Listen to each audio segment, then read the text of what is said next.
What's up, everybody, and Happy New Year's! Welcome back to the Thar Gaming Channel. I'm AJ Gells, guys.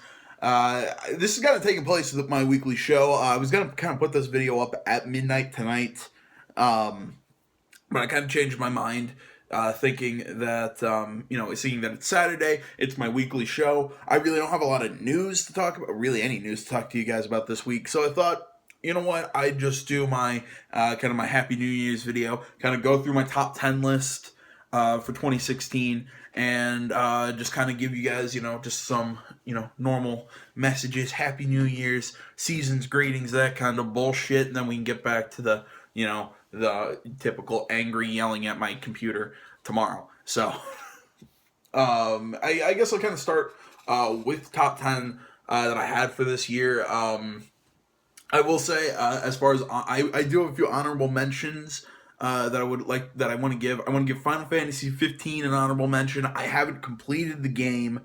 Also, I mean, I wrote this a while ago, but my list still stands with everything that I've completed.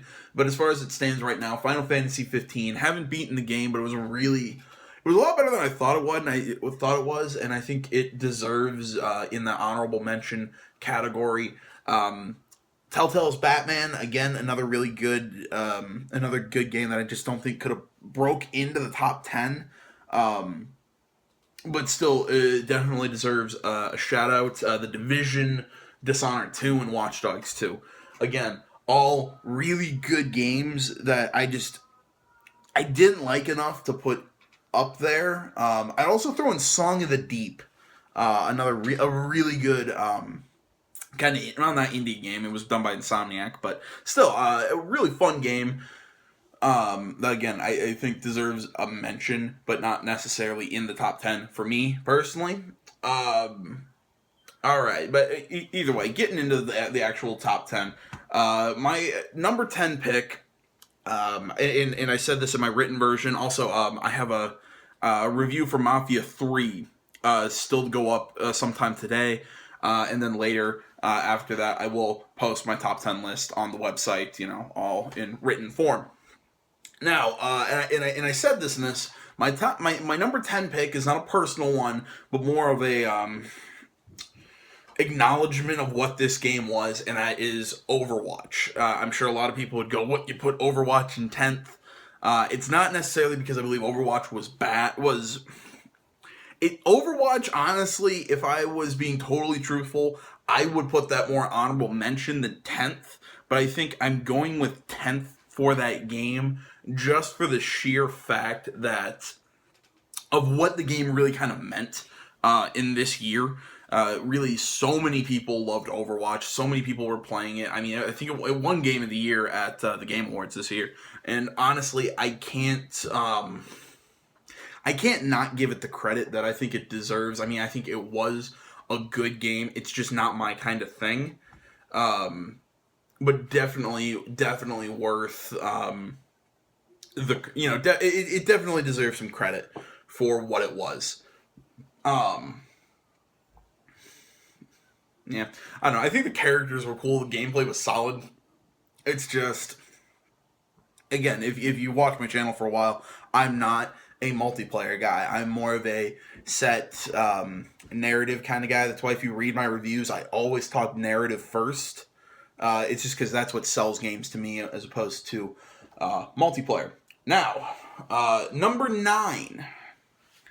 This is kind of a weird pick because I'm not seeing this in a lot of top 10s this year. But I got to give number 9 to Quantum Break. I think a game that kind of came and that kind of was a flash in the pan, kind of came and went. That was actually a lot better than I think people kind of might remember it for. I think the live action television show mixed in with the gameplay was really cool. One thing that I wasn't a huge fan of was the whole you control the villain in those weird junction moments, but so it was a little weird that I didn't like controlling the hero in these points and then the villain at this point to help shape the story. To me, that was kind of a weird thing because I it's like, well, as the villain, either I could be completely evil or I can try and help shape it towards what's going to help Jack. I don't know. I thought it was a little weird. But all in all, I thought Quantum Break was a lot of fun. It took some getting used to, but but the time powers were a lot of fun, especially late game. Just the story was enjoyable. Just all in all, it was a really, I think, well done game by Remedy. I really like Remedy for Alan Wake. And just like I said, through and through, I think Quantum Break was really good. I just don't think... I think it just kind of passed a lot of people, especially because I think, if I'm remembering correctly, it came out late April, so it came out just before Uncharted 4. So I think it kind of got swept into the back, but I really think this game is a top 10 quality game. I don't know. Like I said, I think from where it came out, I don't think a lot of people would throw it in their top 10s.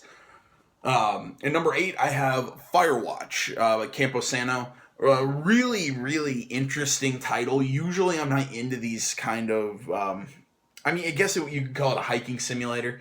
I thought it was really fun. Not entirely wrong calling it a hiking simulator or a walking simulator.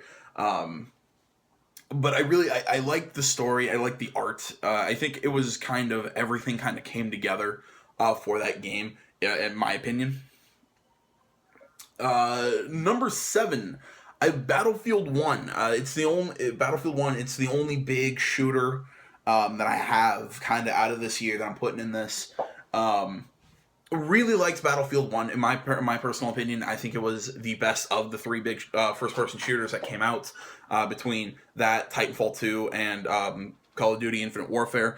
I think it took an interesting way to tell its story, with the war story kind of thing, with kind of pseudo-episodic feel. Then there was, if you ask me, I think the multiplayer was the best out of any of them. I found that to be extremely addictive, really fun to play. So personally, I found Battlefield 1 to easily be the biggest of the these big budget shooters.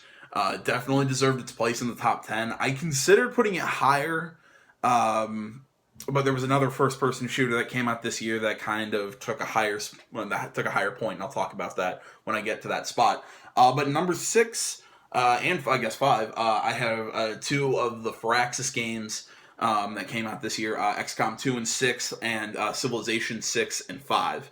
XCOM 2, really fun, really builds well off of the original XCOM that was in the series, I guess, in the series. There are XCOM games before, but you know what I mean. I think XCOM 2 was a lot of fun. It had a good story, the gameplay was solid, it looked good. The game's having great support from the modding community, so I think that game's definitely going to kind of continue. I think it also got the retail console release not too long ago. I think in September. Yeah.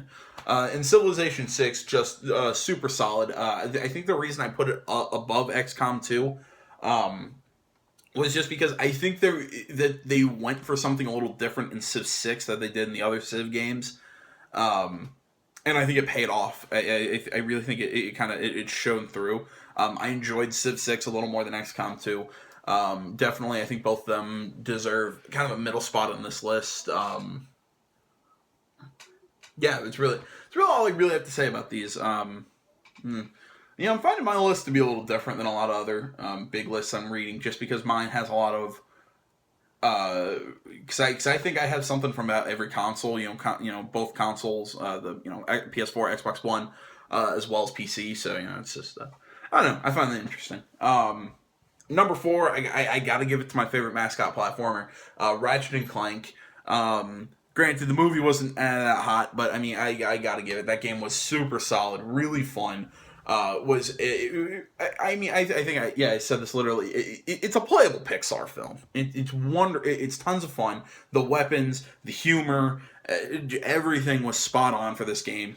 And I really hope this isn't the last Ratchet and Clank that we're going to see out of Insomniac. I kind of hope that they keep they keep on with that franchise. And especially at the $40 price, well worth it when it came out. Because I remember it came out the same day as Dark Souls 3. I remember I went into GameStop that day to pick up my copy, and I was the only one there for that. Everybody else was there for Dark Souls, but it made me feel like a child, but at the same time, it was great.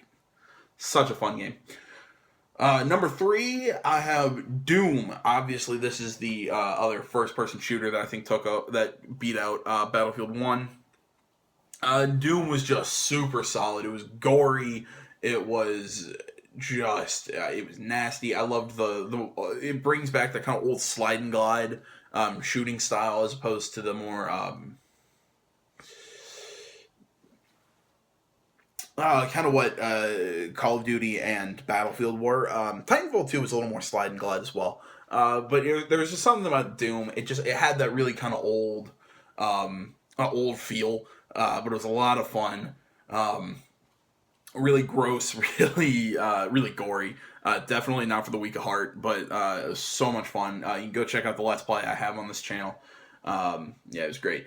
My number 2 spot, I have my the second game I gave a 10 out of 10 to this year, and I was Gears of War 4.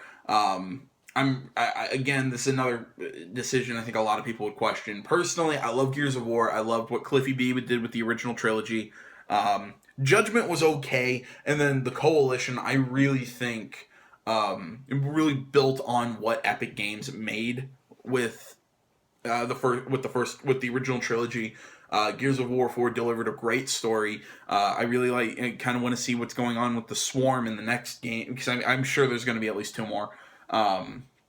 Again, the emotion was great. The thing that you find right at the end, I'm not going to spoil it. Go check out my Let's Play if you want to see it or play it yourself. But no, I mean, it didn't really... It wasn't groundbreaking in terms of the gameplay. The gameplay was pretty similar to the original games, but all in all, it was a fantastic game. Really fun, great narrative, had a lot of emotion even built into the narrative. Which I think the original trilogy kind of had some trouble building up to, and until 3 it really got it. I think 4 hit it right from the start.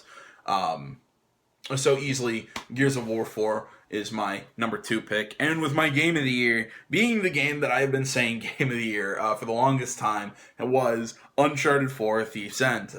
Great game, great ending to Nathan Drake's story. Great.